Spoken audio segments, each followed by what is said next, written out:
परवा देश की में दूसरा विश्लेषण धधकते सुलगते मणिपुर का, जहां आज भी पुलिस और छात्रों में झड़प हुई, जिसके बाद पूरे राज्य में अगले 5 दिन के लिए इंटरनेट सेवाएं रोक दी गई हैं और स्कूल कॉलेज भी 2 दिन के लिए बंद कर दिए गए हैं। मणिपुर पिछले 15 महीने से ऐसे ही सुलग रहा है।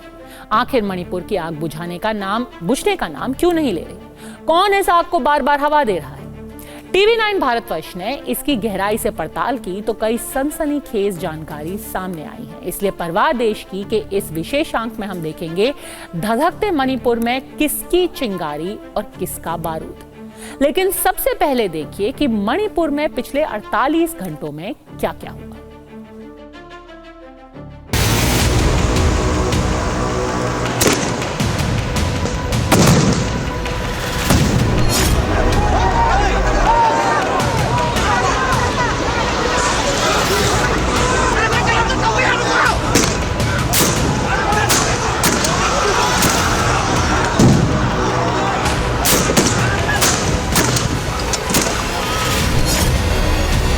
मणिपुर की राजधानी इम्फाल में सैकड़ों छात्रों ने राजभवन का घेराव करने की कोशिश की। कुछ देर तक सुरक्षा बलों ने छात्रों को समझाने की कोशिश की, लेकिन जब छात्रों ने पथराव शुरू कर दिया तो धमाकों की तेज आवाज गूंजने लगी।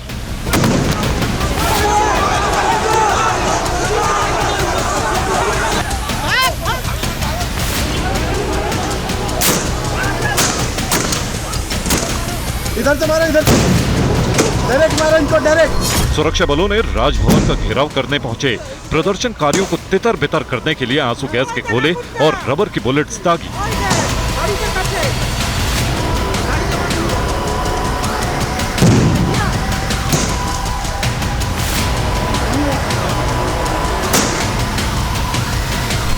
राजभवन से तितर बितर हुई भीड़ ने इम्फाल की सड़कों पर जगह जगह आगजनी शुरू कर दी। स्थिति को नियंत्रण में करने के लिए सुरक्षा बलों को एक बार फिर बल प्रयोग करना पड़ा।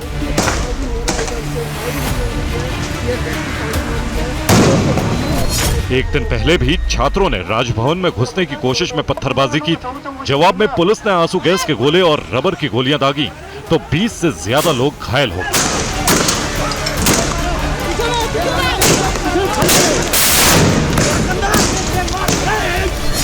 नौ सितंबर की रात मैतेई समुदाय की महिलाओं ने ड्रोन हमलों के विरोध में इम्फाल की सड़कों पर मशाल जुलूस निकाला था। मणिपुर के मैतेई समुदाय ने राजभवन और मुख्यमंत्री आवास पर भी प्रदर्शन किया था। मशाल जुलूस में हजारों महिलाएं और छात्र शामिल हुए थे।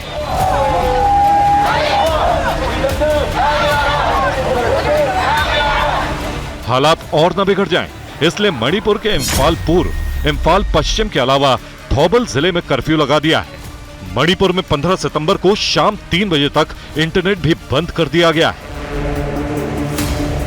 मणिपुर के गृह विभाग ने कहा है कि नफरत फैलाने वाले वीडियो और अफवाहों को रोकने के लिए मणिपुर में सोशल मीडिया के इस्तेमाल को फौरी तौर पर रोका गया है। लेकिन कर्फ्यू के बाद मणिपुर की ग्राउंड रिपोर्ट देखिए।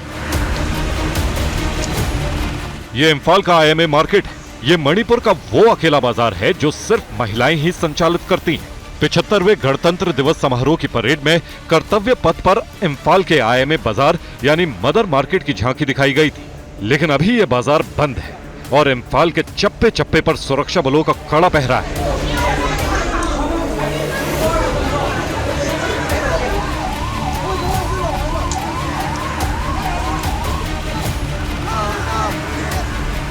Bureau report, TV9 Bharatvarsh.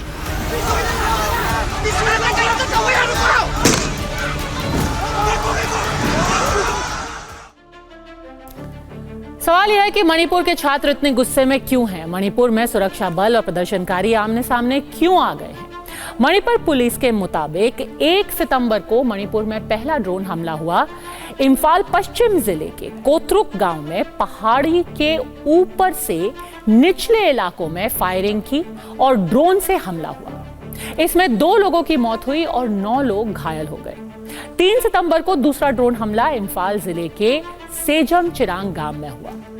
इसमें एक महिला समेत 3 लोग घायल हो गए। ड्रोन से रिहायशी इलाके में 3 विस्फोटक गिराए गए जो छत तोड़ते हुए घरों के अंदर जाकर के फटे। 6 सितंबर को पूर्व मुख्यमंत्री मेरिम्बम कोयरेंग के घर पर रॉकेट से हमला हुआ। आरोप है कि यह रॉकेट कुकी विद्रोहियों ने लॉन्च किया था। इस हमले में एक बुजुर्ग की मौत मौके पर ही हो गई और 5 लोग घायल हो गए। इसके बाद 7 सितंबर को जिरीबाम में 2 हमले हुए जिसमें 5 लोगों की मौत हो गई। ड्रोन हमले से नाराज लोग सेंट्रल फोर्सेस पर चुप्पी साधने का आरोप लगाते हुए उनसे राज्य छोड़कर जाने की मांग करने लगे। प्रदर्शनकारी राज्य के 60 में से 50 मैतेई विधायकों से अपना रुख साफ करने या इस्तीफा देने की मांग कर रहे हैं। लेकिन TV9 भारतवर्ष की टीम ने मणिपुर में हो रही हिंसा और ड्रोन हमलों का सवाल असम राइफल्स से पिछले महीने रिटायर हुए डीजी प्रदीप चंद्रन नायर से पूछा और उन्होंने जो बताया वो और भी हैरान करने वाला है।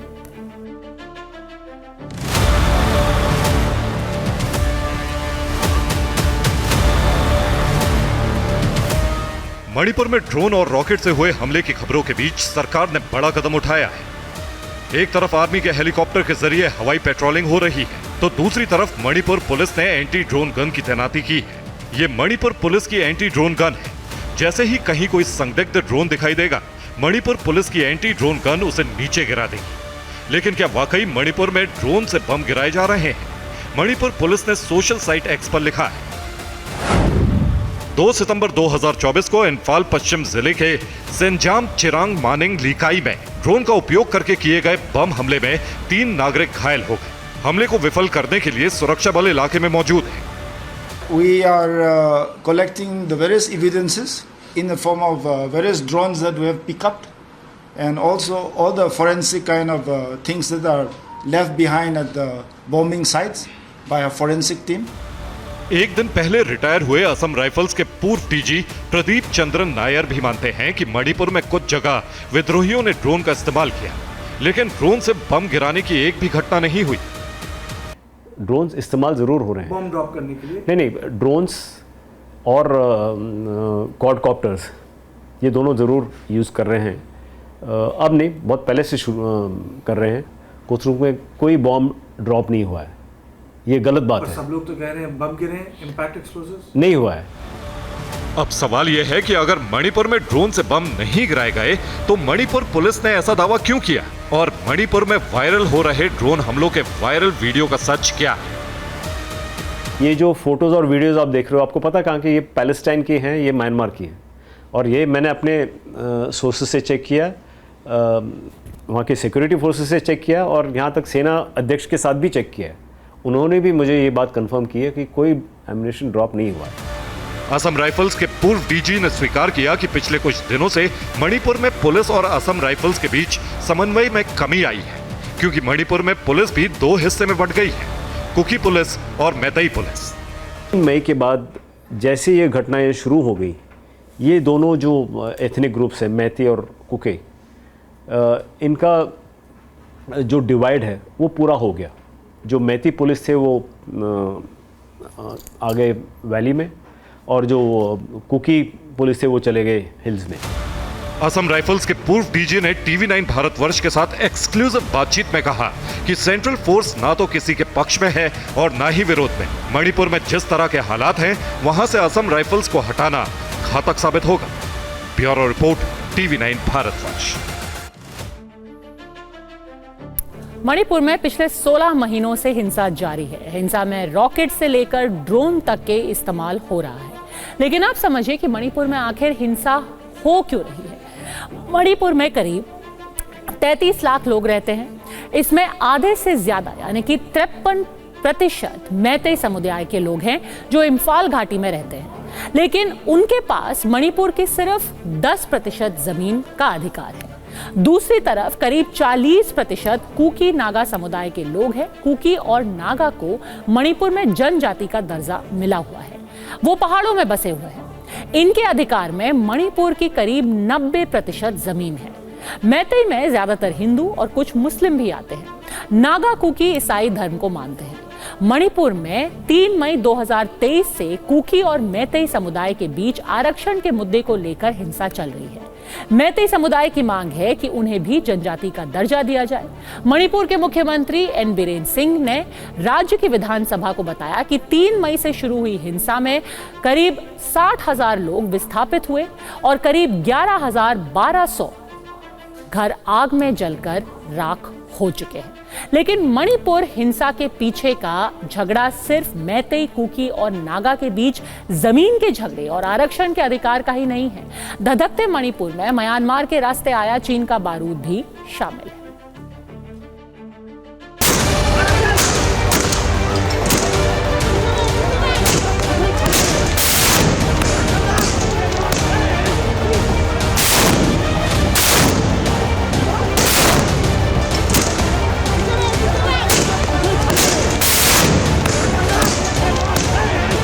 मणिपुर जो है नाइबरिंग विद म्यांमार और म्यांमार के साथ साथ चाइना रह गया।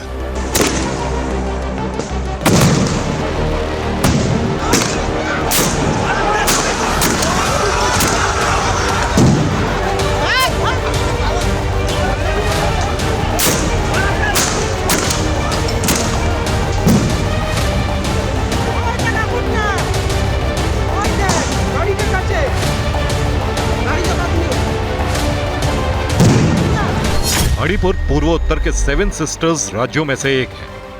म्यांमार के साथ मणिपुर की 390 किलोमीटर तक अंतर्राष्ट्रीय सीमा लगती है। चीन भी नजदीक ही है। मणिपुर के विद्रोही अब जिस तरह ड्रोन और रॉकेट का इस्तेमाल कर रहे हैं, उससे साफ है कि यह हथियार म्यांमार के रास्ते तस्करी करके लाए गए हैं। मणिपुर के मुख्यमंत्री एन बीरेन सिंह अकेले नहीं, जो ये मानते हैं कि मणिपुर विदेशी साजिश की आग में जल रहा है।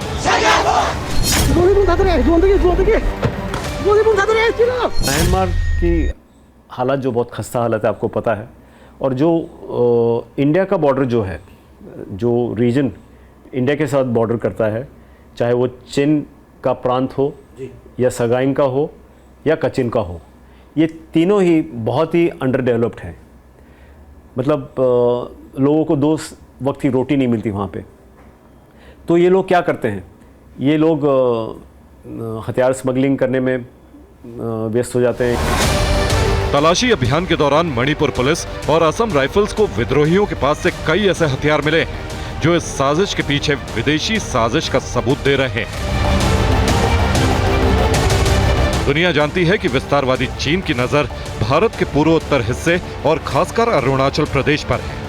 कुछ दिन पहले चीन ने अरुणाचल प्रदेश को अपने नक्शे में दिखाने और उस नक्शे में पूर्वोत्तर के शहरों का नाम बदलने की हिमाकत की थी। बहनों भाइयों, नाम बदल देने से कुछ नहीं होने वाला है। अपने पड़ोसी को बतलाना चाहता हूं, कल चाइना के भी यदि कुछ प्रांतों के, कुछ स्टेट्स के हम नाम बदल दें, तो क्या नाम बदल देने से चाइना के वो स्टेट्स हमारे हो जाएंगे?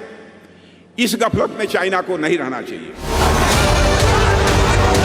पूर्वोत्तर में अशांति फैलाने के लिए चीन न सिर्फ विद्रोहियों को फंडिंग करता रहा है, बल्कि उन्हें म्यांमार के रास्ते हथियार और ट्रेनिंग भी देता रहा है। लेकिन इस बार चीन सोशल मीडिया के जरिए मणिपुर को जलाने की कोशिश में लगा है। सोशल मीडिया पर फिलिस्तीन और म्यांमार के वीडियो मणिपुर के बताकर प्रचारित किए जा रहे हैं। यही वीडियो और मैसेज कुकी और मैतेई समुदाय के बीच अविश्वास भड़का रहे हैं।